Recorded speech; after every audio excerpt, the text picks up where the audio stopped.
Ah, la cérémonie du triomphe.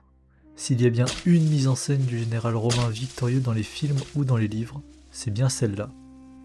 Pourtant, elle ne représente pas l'honneur suprême, la distinction la plus honorifique qu'un général puisse récolter dans sa carrière. En effet, il existe une célébration encore plus prestigieuse, auréolant son détenteur d'une gloire éternelle. Il s'agit de la célébration des dépouilles Opimès. De quoi s'agit-il? Le but consiste pour un général romain, en plein milieu du champ de bataille, de venir affronter en un contre un le général ennemi, le vaincre, et de récupérer son armure et son arme, tout simplement.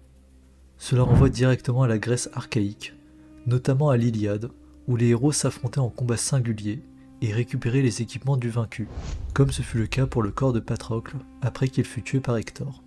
Il n'existe que 3 généraux dans l'histoire de Rome à avoir eu cette célébration, qu'on appelle en latin Spolia Opima. Le premier roi de Rome, Romulus, qui terrassa Acron, général des Sénidentins, peuple proche de Rome.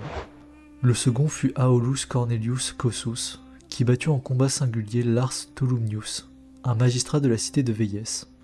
Et le dernier fut Marcus Claudius Marcellus, aussi surnommé l'épée de Rome, qui tua le chef Viridomaros. Ces trophées furent ensuite placés dans le temple de Jupiter Férétrien, temple construit sous le règne de Romulus.